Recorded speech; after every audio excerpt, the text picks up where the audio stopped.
Hello everyone, welcome to my channel Uttarakhand study with Anita Joshi. तो आज का हमारा टॉपिक रहेगा उत्तराखंड की बोली से रिलेटेड।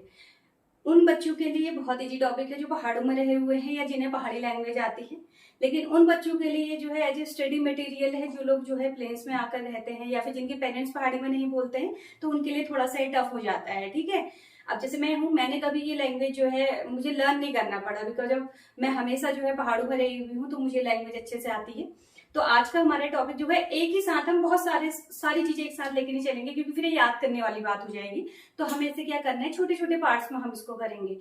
जैसे छोटे पार्ट्स में मीन्स आज हम जो है जलवायु मौसम से संबंधित करेंगे, इसके बाद हम जो है प्लेसेस से रिलेटेड करेंगे, इसके बाद फिर हम जो है इसके आगे जो है जो मेन जो हमारे रिलेशन है, रिलेशन से रिलेटेड करेंगे, फिर औखाण हम कर लेंगे। ठीक है, और इस तरीके से किस काथ, ये जो है ये सारी चीजें हम जो है थोड़े थोड़े स्टेप में, छोटे छोटे पार्ट में हम इसे करेंगे, जिससे इजीली हमारा ये टॉपिक जो है कंप्लीट हो जाएगा।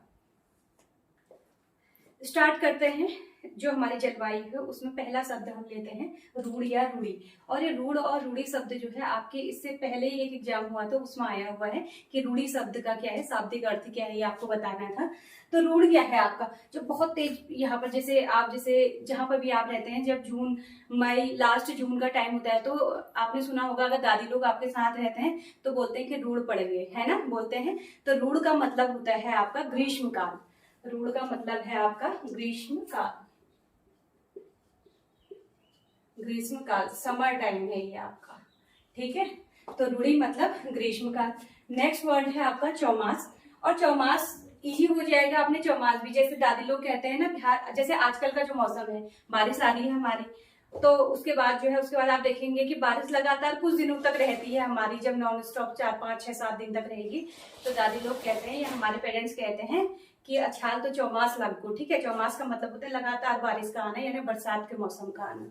तो चौमास जो है आपका इजी रहेगा, लेकिन अगर आपको जो है बसियाल दे दिया तो ये आपको ध्यान में रखना पड़ेगा। तो इसका मतलब है आपका बरसात, बरसात। इतना क्लियर हो गया। इसके आगे है आपका द्यो या बरखा। कुमाऊनी में बारिश को जो है द्यो कहा जाता है और गढ़वाली में जो है इसे बरखा कहते हैं। हमारी दादी आई थी एक बार, वो बोलती हैं बहुत बहुत दिन हो गई बारिश रुक नहीं रही थी।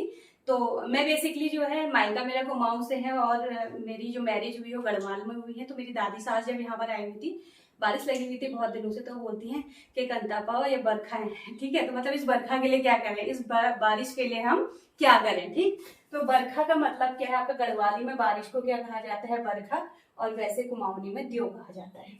तो ये है आपका वर्षा, रेन। ठीक है, अब है ह्यून या ह्यूंद। ह्यून कहा जाता है कुमाऊनी में, ह्यूंद कहा जाता है आपका गढ़वाली में। तो ह्यून और ह्यूंद का मतलब है आपका शीतकाल, विंटर, शीत काल। ठीक है, विंटर है ये। अब है द्योग तहड़। ठीक है, द्योग तहड़ का मतलब या बरखा तहड़।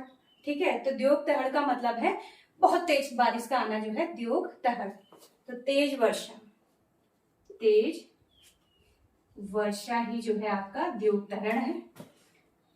अब है द्योग छिटांग। बोलते हैं ना, जल्दी जल्दी कपड़े उठाओ द्यो छिटाण भगो, है ना, जल्दी कपड़े उठाओ नाती नो द्यो छिटाण भगो। इसका मतलब है कि जल्दी कपड़े उठाओ बाहर से, बारिश जो है, बारिश की बूंदें आने लगी है। द्यो छिटाण मतलब बारिश की बूंदों का आना। ठीक है, तो ये है आपका द्यो छिटाण मतलब बारिश की बूंदें, बूंदें। अब है ढड़खलो। ढड़खलो क्या है भैया, ढड़खलो आपको पूछा जा सकता है, थोड़ा टफ लग रहा है, पहचानने में नहीं आ रहे हैं, तो ये क्या है आपके धूल के साथ आंधी आना, धूल के साथ, धूल के साथ आंधी आना।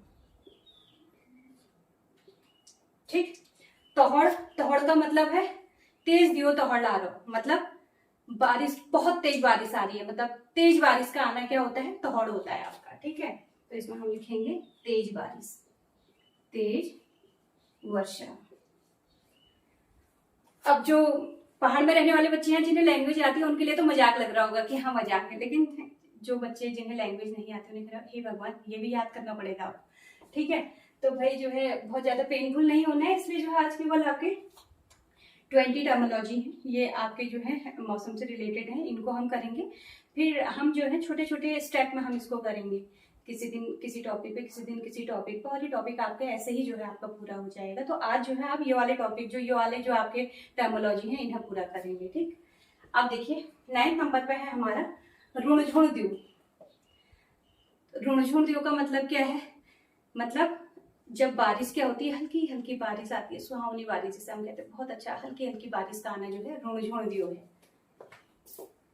हल्की वर्षा। आप देखो हाव, वयाव या फिर हाव, हाव वो भी बोलते हैं और ऊ भी बोलते हैं इसके साथ। ठीक है, हाव वयाव बोलते हैं आंधी तूफान। ठीक, आंधी तूफान। ह्यू क्या होता है? ह्यू मतलब आपका बर्फ, स्नो।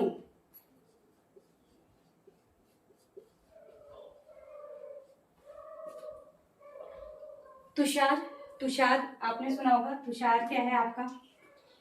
ये मैं छोड़ रही हूँ। ठीक है, तुषार जो है आप मुझे कमेंट बॉक्स पे लिखेंगे।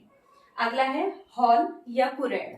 अभी जब आपकी जो है जाड़ों का मौसम शुरू होगा तो हल्द्वानी में या फिर प्लेन साइड को आप देखते हैं भयंकर कोहरा लग जाता है, कुछ दिखाई नहीं देता है सामने, तो वही क्या है आपका हॉल या कुरेड़ है।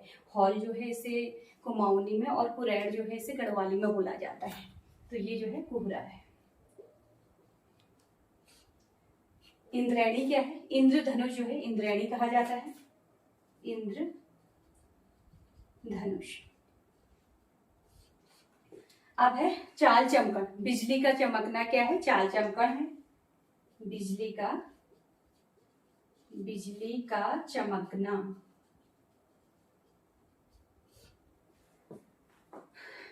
अब इसमें लिखा है, जैसे बुक्स में आपका लिखा रखा है वज्र गिरण, और वैसे जब हम बोलते हैं नॉर्मली ये अपनी लैंग्वेज में तो हम बोलते हैं बज्जर पड़गो। ठीक है, कुमाऊनी में बोलते हैं बज्जर पड़गो और गढ़वाली में बोलते हैं बज्र गिरण। ठीक है, तो बज्र गिरण का मतलब होता है जिसे हम बोलते हैं तो जोर से जब बिजली कड़कती है तो उसे जो है जोर से बिजली का कड़कना जो है आपका क्या है? बज्र गिरना। या फिर हम और किस तरीके से कह सकते हैं, जब बहुत जोर की जब आवाज आती है, जब हम कहते हैं कहीं पे बादल फट गया होगा, तो ये क्या है आपका? बज्र गिरण है आपका, यानी कि बिजली गिरना। या फिर हम इसे बिजली गिरना, बादल फटना भी आप एक तरीके से कह सकते हैं। अब है खाकर। खाकर क्या है? खाकर आपने देखा होगा, जब यहाँ तो नहीं होता ये, लेकिन जब आप पहाड़ों में आप जाएंगे ना तो आप देखेंगे कि विंटर सीजन में मॉर्निंग के टाइम में जो है जो घास होती है, घास के ऊपर से जो है बर्फ बिल्कुल जमी हुई रहती है। ठीक है, तो उसे बोलते हैं खाकर, यानी ओस का जमना। ओस का जमना जो है वो खाकर है। भबक या धौंक। अब देखो, दादी आई होगी किसी के घर, आज आपके घर में आई होंगी दादी और बोल रही होंगी बाबा हो को तो भबक हो छान डोला होना, लेकिन फिर के हगो भबक हगो। इसका मतलब है बारिश तो आ रही है लेकिन कैसी होगी? उमस हो गई है। क्या बोलते हैं हम? ह्यूमिडिटी जो है बहुत ज्यादा ह्यूमिड हो रहा है मौसम में। ठीक है, तो यानी क्या हो गया है? भबक हो गया है, उमस हो गई है, और इसे जो है धौंक भी बोला जाता है। तो भबक और धौंक का मतलब होता है उमस। उमस। अब है घमशो। घमशो का मतलब धूप और छांव। धूप छांव, ये हमारे हो गए। ठीक है, तो ये हमारे 19 वर्ड हो गए। एक वर्ड तुषार, इसमें जो है मैंने आपको जो है कमेंट बॉक्स में आपने आंसर करना है। फिर आपको 2 चीज जो है और में जो है कमेंट बॉक्स में आपको इसके आंसर करने हैं। एक है आपका निमेल घाम, ये क्वेश्चन है निमेल घाम, ये आपको करना है। और एक क्वेश्चन और होगा आपका ऋणझुण द्यू। ऋणझुण द्यू तो करवा दिया, हाँ चलिए। एक आपका तुषार और दूसरा है निमेल धाम। ये दो आपने मुझे कमेंट बॉक्स पर आंसर करने हैं। आपने बताना है कि आज का टॉपिक आपको कैसा लगा। इस टॉपिक में अगर आगे वीडियो बनानी होंगी तो आप मुझे कमेंट्स करके बताएंगे, तब मैं इसके आगे के टॉपिक में भी जो है आपके इस टॉपिक से रिलेटेड, यानी जैसे आज जलवायु हो गया तो फिर और टॉपिक से रिलेटेड जो है वीडियो बनाऊंगी। चलिए फिर एक नई क्लास में एक नए टॉपिक के साथ फिर आपसे मुलाकात होगी। Thank you.